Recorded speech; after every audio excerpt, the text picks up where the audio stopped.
Oh, happy Valentine's Day to the deer, I guess. It's pretty cold today. We're like -3, -4, -10, somewhere around there. I think when it gets this cold, it's kind of hard to tell what it really is, other than it's just damn cold. So, my buddy John and Shelby, they brought me some alfalfa. Gonna dump out some alfalfa with some Real World Complete feed. Go ahead and put a little mineral down as well. We're standing in what was a big clover plot for me at this property last year.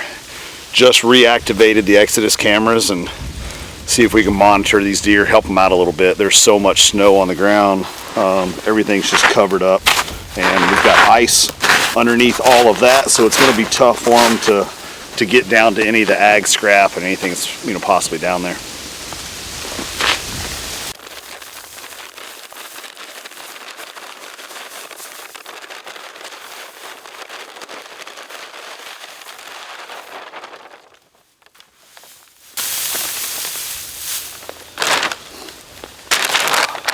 Well, that should help out a bunch. Like I said, with all this snow and ice on the ground, it's just, there's no way for them to get down here to the bottom. There's so much ice on top of everything. And it's been snowing, melting, refreezing, freezing rain, snow on top of that. So we'll see if we can help them out a little bit.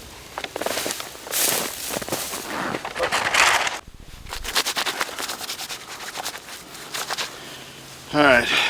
Been running the SP18, these solar panels on the Exodus this year, and granted, in the cold temperatures, lithium batteries will definitely perform better than standard alkaline batteries, but also these solar panels, they just work phenomenal as well. So making sure that all the cables are plugged up and everything's still working right on this. But I've got this pointed at this alfalfa and the feed, and like I said, we'll see if we got any bucks showing up that are starting to drop, and we can kind of monitor them when they are dropping. We get out here and start picking them up.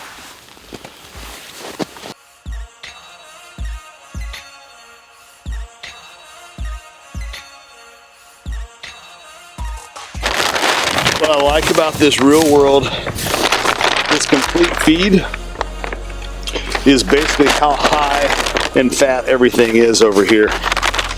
So just showing the label. Crude protein 16%, crude fat minimum 5%, fiber, so many different vitamins, minerals, and all that. It's just really good for them. I like using it this time of year, not as a staple or a standalone, but just to help them out. Like I said, kind of help out with that fat, the protein retention, get them some of those minerals. It's really hard, and they're really going to be stressed out whenever you have these winters like this, -16 degrees, and you've got so much snow cover that's covering anything that they could be eating, whether it's just browse in the timber or, like I said, I always call it ag scrap, the leftover from the ag fields.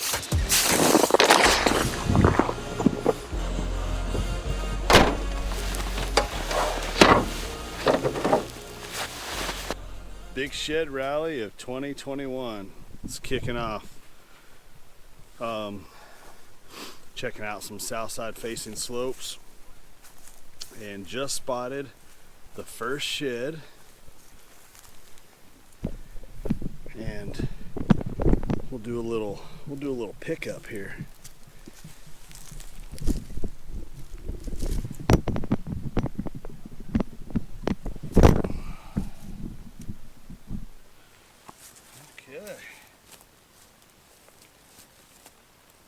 Easy now, don't get too jealous. Sometimes it's actually more rewarding to pick up these little fellas, just because of how hard it is to spot them. But anyways, first shed of the year. I can actually just stick this one right in my pocket, in my front jacket pocket there. But I just got out here back to the normal property that I hunt. Had the cameras running out here, and I had a couple of bucks, but oh, looky here. All right, I'm gonna do this in full time. I want you to see this.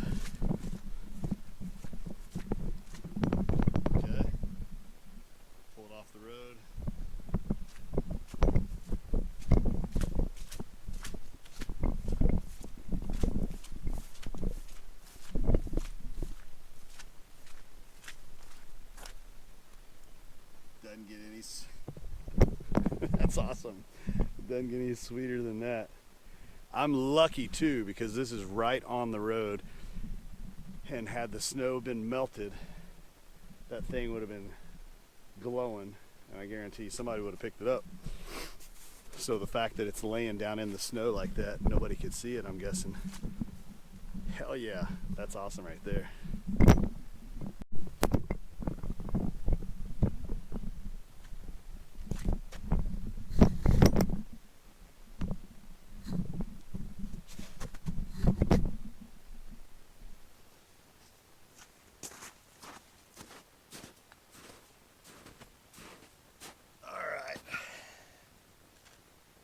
Pickup right there. Just a little itty bitty buck, but I don't care. Every shed you find, I smile like I found a big one. But that's cool. Hopefully I can find a match. Walking up on a south side facing slope, actually just right up above this hay field, and started seeing some good trails turning off on here. And as soon as I came up here, just a ton of sign, scat everywhere, doe, buck, everything. Right up on the edge of this cedar thicket. I don't know if I'm going to find any sheds up here, but this is the kind of stuff that I look for. Like I said, these south side facing slopes, and obviously there's a lot of scat and a lot of bedding and stuff like that. So I'm going to check these areas out pretty good. These will all be really good spots for a deer to kind of hunker down, get that morning sun.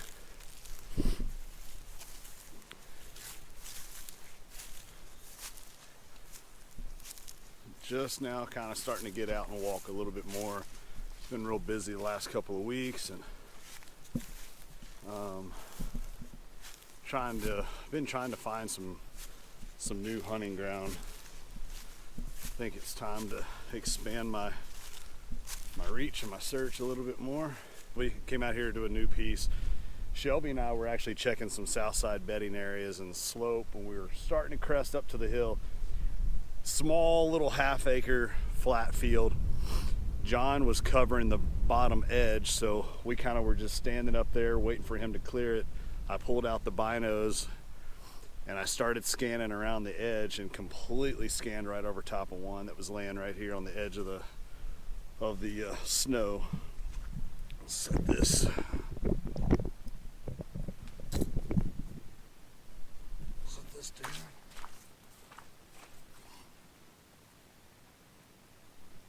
That's a good shed right there.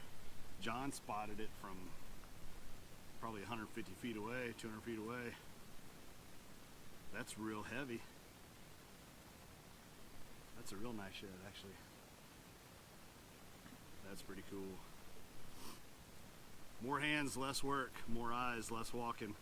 We're able to cover these fields pretty quickly, but yeah, that's a really cool shed right there. We were walking and I heard him whistling over there. And so he actually wanted me to come down here and check out a piece. He actually found some sheds in before. He pointed me in the direction. I'm actually walking up on, looks like a match set laying here, stacked on top of each other.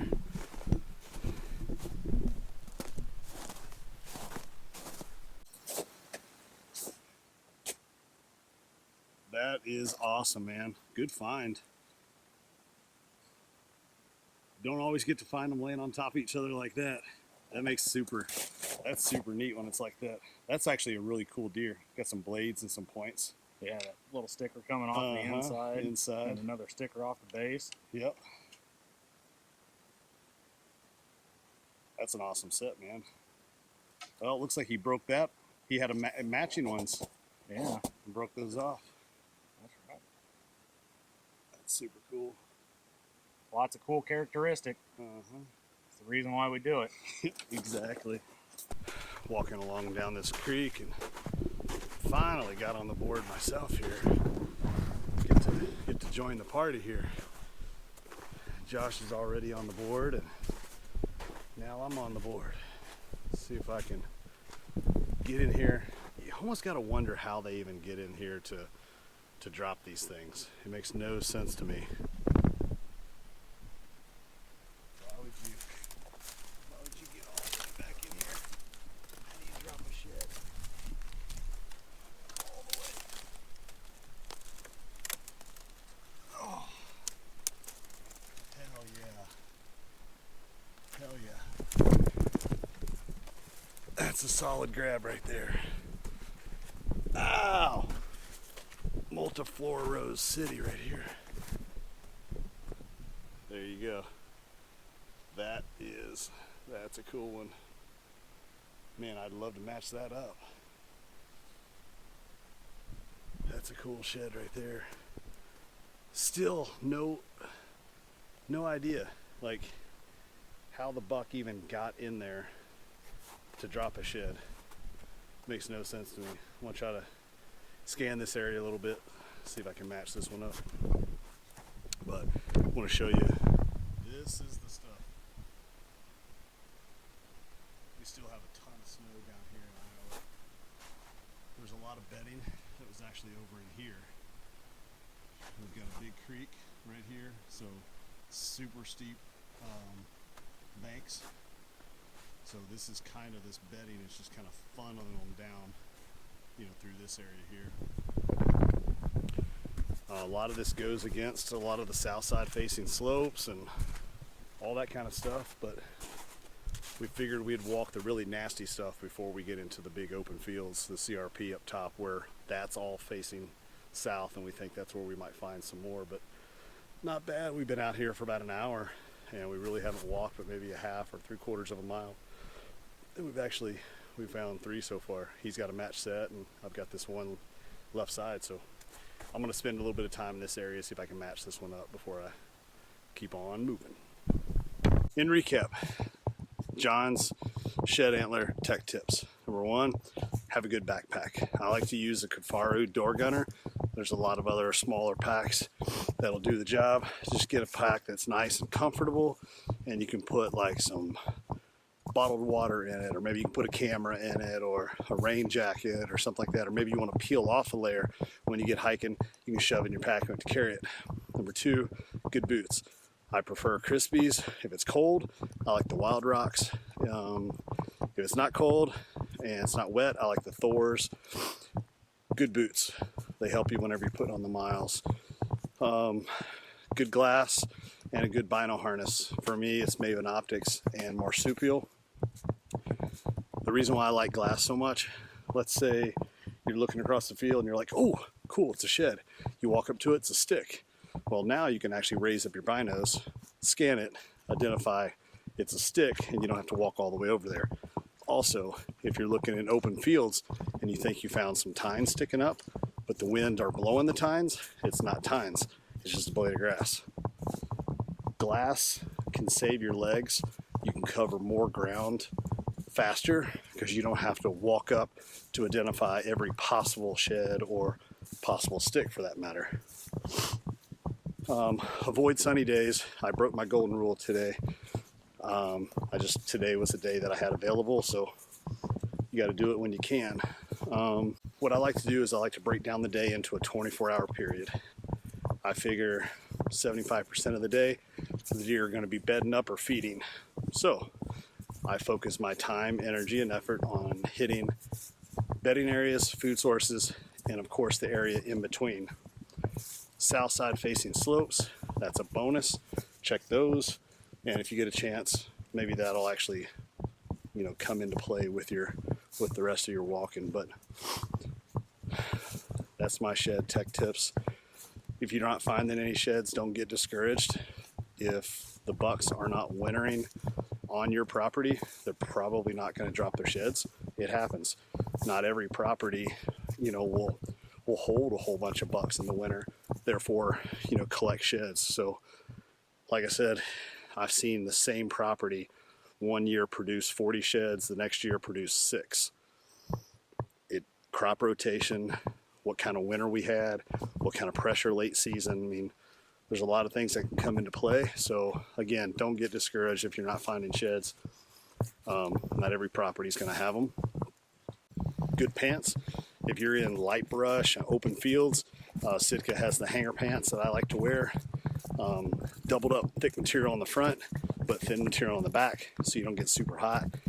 If you're gonna be in some nasty multiflora rows, like just some nasty briars, you know what I mean, that funky stuff, then I recommend like Carhartts or Arbor Wear. Duluth, that's another one, but I wear a lot of Carhartt and a lot of Arbor Wear, and they've held up over the years. A lot of times I can go right through the multiflora rows and never feel anything, unless it's the real big ones. The real big ones will actually get to the skin. That hurts a little. Just coming around the bend here, just spotted the first shed of the day.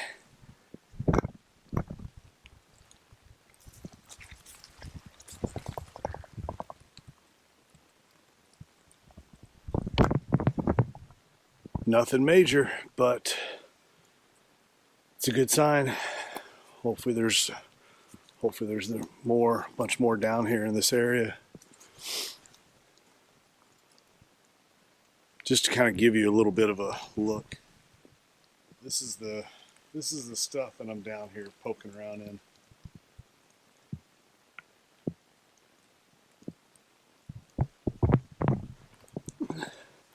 Some pretty gnarly terrain and just a ton of multiflora rows, nasty stuff. The only downside to walking in this kind of stuff is, as much as you're scanning with your eyes and looking for antlers, you're also kind of scanning and making sure that you don't get a damn multiflora rose branch coming across your eyeball or your face or something like that.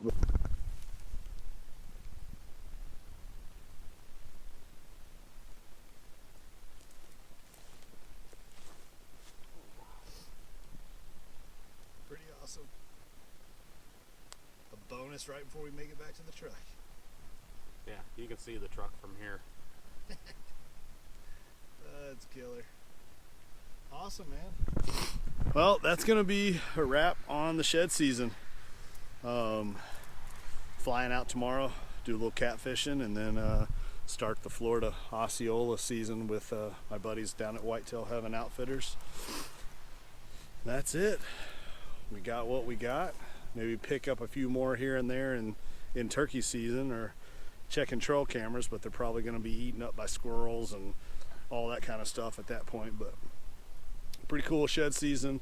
Walk some new properties and whatnot. Hopefully there's a little bit of information as far as like some shed tips. Good boots, good backpack, good glass, good pants, and stay hydrated and cover some miles for piles.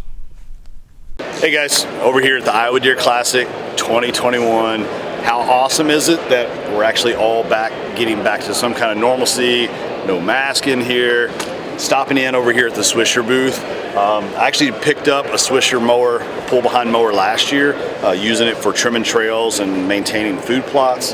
Want to check out this one right here. This thing looks like a big spider, but articulating.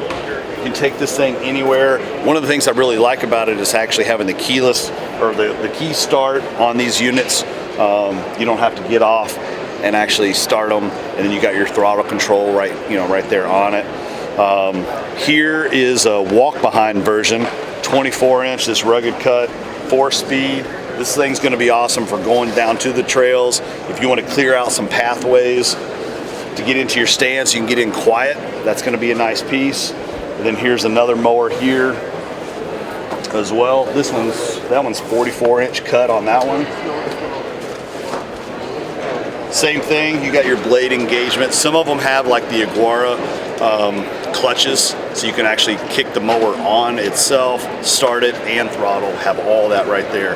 Check out Swisher products. They make a ton of spray equipment, trailers. They have all kinds of stuff for land management, food plot management, farm management, log splitters. They make it all right in Missouri. Check them out.